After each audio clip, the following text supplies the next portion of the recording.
तो hello everyone, जैसा कि आप ऑफिशियली नोटिफिकेशन देख पा रहे होंगे, रीनीट वालों के लिए काउंसलिंग शुरू को लेके बहुत ही बड़ी खुशखबरी यहाँ पे रहने वाली है। काफ़ी ज़्यादा कमेंट आ रहे थे प्रिय विद्यार्थियों के, सर हमारा काउंसलिंग कब शुरू होगा और क्या क्या दस्तावेज यहाँ पे हमको लगाना है, क्योंकि यहाँ पे OMR शीट आपको मिल चुका है। ठीक है, इसके अलावा रिजल्ट भी आपको मिल चुका है, तो आपको पता लग चुका है कि आपका स्कोर कितना है और ये भी पता लग चुका है कि आपका रैंक कितना है। ठीक है, तो अब बात आती है काउंसलिंग की, क्योंकि काउंसलिंग के जरिए ही गवर्नमेंट मेडिकल कॉलेज व प्राइवेट मेडिकल कॉलेज में आपका दाखिला होगा। तो चलिए यहाँ पे देख लेते हैं। और काउंसलिंग कुछ इस प्रकार से होता है, आपकी जानकारी के लिए मैं आपको बता दूं, आपका काउंसलिंग कौन करवाता है? MCC करवाता है, ना कि NTA। NTA का काम बस इतना सा होता है, फॉर्म भरवा के एग्जाम करवाना और रिजल्ट को जारी करना। बाकी का काम कौन करता है? MCC, मतलब मेडिकल काउंसलिंग कमेटी। तो MCC कब करवाएगा आपकी काउंसलिंग?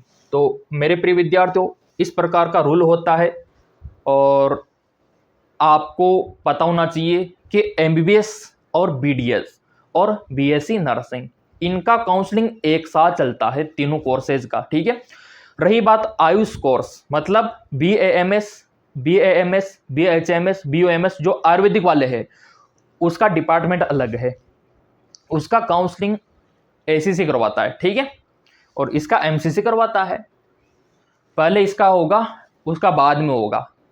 मतलब जिनका सिलेक्शन होना होता है इधर MBBS में, उनका हो जाता है, और जिनका नहीं होता फिर वो आयुष कोर्सेज की तरफ चले जाते हैं। तो आपको करना क्या है? आपका स्कोर जो भी है उसके बेसिस पे आपको काउंसलिंग करवाना चाहिए या नहीं करवाना चाहिए। काउंसलिंग करवाए तो कौन सी करवाए?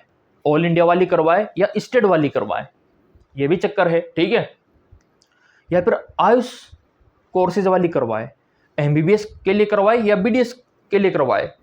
काउंसलिंग करवाए तो किसके लिए करवाए, ये सबसे बड़ा सवाल है प्रिय विद्यार्थियों के मन में। तो आप लोगों के लिए ये हेल्पलाइन नंबर आपको दे रखा है मैंने, कि आपका जो भी स्कोर है, अगर आप हमसे काउंसलिंग करवाना चाहते हो तो आपके स्कोर के बेसिस पे हम आपको एडवाइस भी देंगे कि आपको क्या करना चाहिए, काउंसलिंग करवाना भी चाहिए या नहीं करवाना चाहिए, और कौन सी काउंसलिंग आपको करवाना चाहिए, कौन सी काउंसलिंग आपके लिए बेस्ट रहेगी आपके अंकों के आधार पे। क्योंकि आप दूसरों का कॉपी कर ही नहीं सकते, सबका रैंक अलग है, सबका स्कोर अलग है, सबका कैटेगरी अलग है, सबका स्टेट अलग है। तो आप एक स्पेसिफिक विद्यार्थी हो, आप अकेले हो इस जगह में, तो आपको अलग से काउंसलिंग नहीं करो, कॉपी कर ही नहीं सकते इसमें। आपका एक अलग क्राइटेरिया रहता है जो कि नंबरों से डिसाइड होता है कि आपको क्या करना चाहिए। तो यहाँ पे आप देख सकते हो कुछ रूल होते हैं, और इसमें पेमेंट फॉरफिट होने का काफ़ी ज़्यादा डर रहता है। तो काउंसलिंग आपको संभल के करवाना होगा। और यहाँ पे आप देख सकते हो पूरा इसका जो क्राइटेरिया रहता है, फर्स्ट काउंसलिंग से लेके थर्ड और मॉपअप राउंड तक इसमें दिखा रखा है। तो यहाँ पे आप देख सकते हो ऑनलाइन मेडिकल काउंसलिंग, इसमें तो आपको पहले फॉर्म अप्लाई करना होता है। फॉर्म का कितना पैसा लगता है ये डिसाइड करता है कि आप कौन सी काउंसलिंग करवा रहे हो। गवर्नमेंट मेडिकल कॉलेज के लिए जो फीस रहता है, जनरल OBC का अलग है और SC ST वालों का अलग है। ठीक है, अगर आप जनरल OBC में आते हो तो ऑब्वियसली बात है कि 10,000 का कुछ ये आपका सिक्योरिटी डिपॉजिट रखेगा, सिक्योरिटी डिपॉजिट है ना, जो कि आपको वापस मिल जाएगा। SC ST वालों का 5,000 रहता है सिक्योरिटी डिपॉजिट, है ना। और प्राइवेट मेडिकल कॉलेज का 2 लाख होता है यहाँ पे सिक्योरिटी डिपॉजिट। आपकी जानकारी के लिए मैं आपको बता दे रहा हूँ। तो ये कहीं ना कहीं ये पैसा खोने का डर रहता है, अगर आप लापरवाही कर देते हो ना काउंसलिंग में, तो यूँ मान के चलो आपका 2 लाख भी गया, 10,000 भी गया। अगर आपने थोड़ी सी भी लापरवाही की, MCC की जो शर्त है वो नहीं मानी आपने, क्योंकि विद्यार्थी क्या करते हैं, कॉलेज मिलने के बाद भी उसको ज्वाइन ही नहीं करते हैं, तो MCC क्या करेगा, पैसों को जब्त कर लेगा। तो ऐसी समस्या के समाधान के लिए दिए गए नंबरों पे भी आप व्हाट्सअप करके एडवाइस ले सकते हो कि आपको करना क्या चाहिए, किस प्रकार से करना चाहिए, ताकि आपका पैसा भी बचे और आपकी MBBS की सीट भी बचे। अब यहाँ पे देखो, पहले होगा आपका फर्स्ट राउंड, मतलब फर्स्ट काउंसलिंग, और यहाँ पे आपको चॉइस फिल करना होता है आपके नंबरों के आधार पे। तो कौन सा कॉलेज भरे आप, क्योंकि आपको तो पता ही नहीं है कि ऑल इंडिया में कितने सारे मेडिकल कॉलेज है, जरा सा भी पता नहीं है आपको। क्योंकि आपको पता है ना कि यहाँ पे 1,37,000 सीटें हैं, तो हर मेडिकल कॉलेज आपको पता नहीं है। और हमको पता है कि देश के किस कोने में कम अंकों पे आपको मिल सकता है। इसीलिए हम काउंसलिंग की एडवाइस आपको देते हैं कि दिए गए नंबरों पे व्हाट्सअप करके एक बार जानकारी आप ले लो, ठीक है। अब यहाँ पे जो भी चॉइस फिल था आपने कर लिया। अब कॉलेज आपको या तो अलॉट होगा, दो ही कंडीशन होगी, या कॉलेज अलॉट नहीं होगा। कॉलेज अलॉट नहीं होगा तो कोई दिक्कत ही नहीं है, आप ऑटोमेटिक सेकंड राउंड में चले जाओगे। इधर देखो, अगर आपको कॉलेज अलॉट नहीं हुआ तो साफ साफ लिखा हुआ है कि अगले राउंड में आप ऑटोमेटिक चले जाओगे और आपको कोई भी आपत्ति नहीं होगी। लेकिन अगर आपको कॉलेज मिल जाता है तो इस कंडीशन में आपके सामने दो विकल्प होते हैं कि या तो उसको ज्वाइन कर ले या उसको छोड़ दे, ठीक है। तो अगर आप उसको ज्वाइन करते हो तो वो आपकी सीट फिक्स हो जाती है। लेकिन अगर आपके मन में डाउट रहता है कि हमको अगले राउंड में और अच्छा कॉलेज मिल सकता है इससे बेटर, तो आप यहाँ पे जा सकते हो अपग्रेडेशन के लिए। ये विकल्प आप लोगों के लिए रहता है, आप अपग्रेड कर सकते हो। राउंड 2 में अगर इससे अच्छा कॉलेज मिल गया तो आप इस सीट को छोड़ सकते हो, इसमें कोई आपत्ति नहीं है। आप फिर एग्जिट कर सकते हो, कोई आपत्ति नहीं है, आपका पैसा जब्त नहीं होगा, ठीक है। तो ये नियम कहता है राउंड फर्स्ट का। राउंड 2 फिर आपका स्टार्ट होता है। इसमें आपको मौका मिलता है कॉलेज चॉइस फिल करने का, मतलब भरने का, कि और भी कॉलेज आप चाहो तो ऐड कर दो और आप चाहो तो कुछ को हटा सकते हो। तो ये क्राइटेरिया यहाँ पे रहता है राउंड सेकंड में। और यहाँ पे आप देख सकते हो सेकंड राउंड में वही कंडीशन रहेगी, या तो कॉलेज मिलेगा या नहीं मिलेगा, लेकिन शर्तें अलग हो गई इधर पेमेंट और सिक्योरिटी डिपॉजिट की। अगर आपको यहाँ पे नहीं मिलता है तो क्या बोल रखा है कि विद्यार्थी एलिजिबल है अगले राउंड के लिए, मतलब योग्य है, वो थर्ड राउंड करवा सकता है। अगर आपको कॉलेज मिल गया राउंड 2 में, सीट अलॉटमेंट हो गया, तो यहाँ पे ये बोल रखा है कि राउंड 2 में आप ज्वाइन कर सकते हो, रिपोर्टेड कर सकते हो, ठीक है।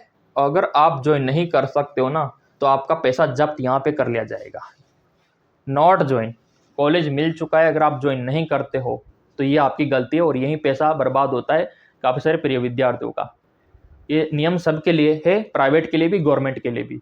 प्राइवेट का सिक्योरिटी डिपॉजिट 2 लाख है, अगर आपने ज्वाइन नहीं किया तो 2 लाख को भूल जाना, फिर वो वाली बात है। साफ साफ लिखा हुआ है ना नियम, नॉट ज्वाइन तो सिक्योरिटी डिपॉजिट फॉरफिट, मतलब जब्त हो जाएगा आपका पूरा का पूरा पैसा। तभी तो चिल्ला चिल्ला के मैं बोलता हूँ कि दिए गए नंबरों पर एक बार संपर्क कर लेना। अब यहाँ पे आप देखो, क्योंकि नियम बना रखा है, आप कोर्ट में जाओगे तो भी कोर्ट क्या करेगा, अदालत में जाओगे, आप सुप्रीम कोर्ट में भी अगर जाते हो ना तो भी कुछ नहीं होने वाला, क्योंकि नियम बना रखा है एमसीसी ने। वो तो बोल देगा कि हमने पहले नियम बना रखा है, नियम आपने तोड़ा है, तो वो वाली बात है। तो इसमें आपको ज्वाइन करना ही होता है, तभी आपको पहले सोच के कॉलेज भरना होता है। ऐसा नहीं कि अटम सटम भर दिया तो गए काम से। फिर यहाँ पे देखो, इसमें भी आप अपग्रेड के लिए जा सकते हो, इसमें कोई आपत्ति नहीं है। मान लो आपने ज्वाइन तो कर लिया लेकिन आपको लगता है कि और अच्छा मिल सकता है, तो आप अपग्रेड के लिए जा सकते हो। अगर आपको कॉलेज नहीं मिलता है तो ये सीट आपका फिक्स रहता है। तो ये कंडीशन राउंड 2 की है। फिर आपका राउंड थर्ड आता है, इसमें भी आपको चॉइस फिल करने का मौका मिलता है, ठीक है। और यहाँ पे आप देख सकते हो राउंड थर्ड के लिए क्या क्या कंडीशन है। इसमें अलग कंडीशन आ गई। अब कॉलेज नहीं मिला तो विद्यार्थी स्ट्रे राउंड, क्योंकि थर्ड राउंड के बाद स्ट्रे राउंड होता है, तो उसके लिए आप एलिजिबल हो। क्योंकि अगर कॉलेज नहीं मिल रहा है तो इसमें आपकी कोई गलती नहीं है, लेकिन मिलने के बावजूद आप उसको छोड़ रहे हो ना, ये आपकी गलती है।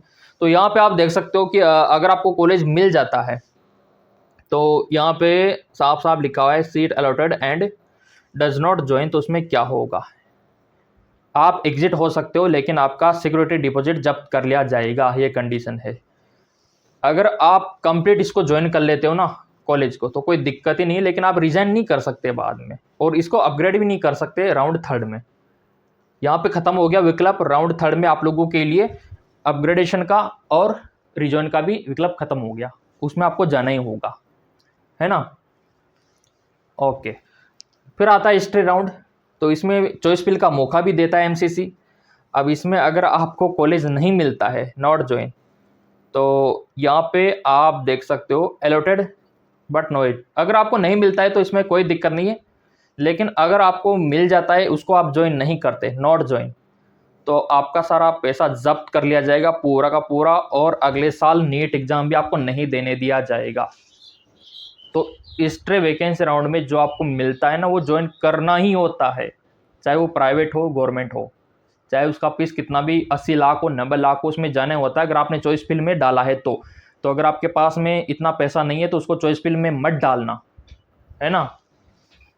तो यहाँ पे आप देख सकते हो, अगर आपको मिल जाता है तो ज्वाइन कर लो, लेकिन ज्वाइन करने के बाद उसको आप रिज्वाइन नहीं कर सकते, है ना। उसमें आपको दाखिला लेना ही होगा। साफ साफ पहले बोल रखा है कि कैन नॉट रिजाइन, आप रिजाइन नहीं दे सकते। अगर रिजाइन दोगे ज़बरदस्ती आप वहाँ से मतलब ज्वाइन ही नहीं करोगे तो एक्स्ट्रा वैकेंसी राउंड का एक ही वसूल है कि अगले साल आपको नीट में नहीं बैठने दिया जाएगा और आपका सारा पैसा इधर जब्त कर लिया जाएगा।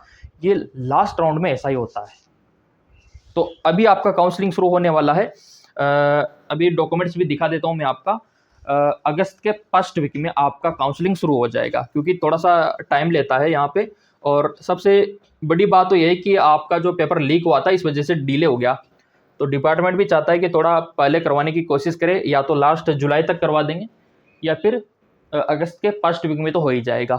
ये दस्तावेज आपके पास में होना चाहिए, important documents, NEET counselling, NEET admit card, NEET का एडमिट कार्ड होना चाहिए, और आपके पास में नीट का स्कोर कार्ड होना चाहिए, मतलब आपका रिजल्ट होना चाहिए। 10th का मार्कशीट ओरिजिनल, 12th का मार्कशीट ओरिजिनल, आधार कार्ड या फिर पैन कार्ड यूज कर सकते हो गवर्नमेंट आईडी के तौर पे, कैटेगरी का सर्टिफिकेट, स्पेशली SC/ST वालों, OBC वालों और EWS वालों। अगर आप जनरल में आते हो ना तो आपको कोई आवश्यकता नहीं है यहाँ पे कास्ट का सर्टिफिकेट बनाने की, ठीक है।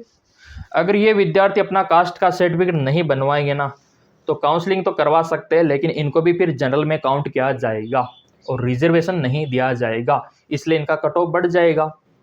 तो अगर आप कम अंकों पे सिलेक्शन पाना चाहते हो तो अपना कास्ट का सर्टिफिकेट बनवा के रखें। अगर आपका ड्रीम है कि हमको ऑल इंडिया लेवल की मेडिकल कॉलेज में जाना है तो सेंट्रल लेवल का बनवाना कास्ट का सर्टिफिकेट। अगर आपको लगता है कि अपने स्टेट तक ही सीमित रहना है तो आप अपने स्टेट लेवल का बना सकते हो कास्ट का सर्टिफिकेट, ठीक है। फिर आता है आपका डोमिसाइल यानी कि मूल निवास, ठीक है। फिर आता है आपका पासपोर्ट साइज का फोटो, ये वाला कितना होना चाहिए, कम से कम 4-5 होना ही चाहिए। करेक्टर का सर्टिफिकेट यानी कि आपका चरित्र प्रमाण पत्र, माइग्रेशन और आपका PWD का सर्टिफिकेट, ये आपके लिए बहुत ही ज़्यादा इंपॉर्टेंट हो जाता है। और इसके अलावा यहाँ पे आप देख सकते हो, और भी मैं आपको दिखा देता हूँ, ये लिस्ट में आपको भेज दूंगा, ये एक ही बात है, ये सारे डॉक्यूमेंट्स, ठीक है। क्योंकि आपने फॉलो कर रखा होगा तो मिल ही जाएगा, उसमें कोई आपत्ति वाली बात है नहीं। और काउंसलिंग या तो लास्ट जुलाई में या फिर अगस्त के फर्स्ट वीक में तो 100% आपका शुरू हो ही जाएगा। लेकिन ये दस्तावेज आप पहले ही तैयार करके रखो।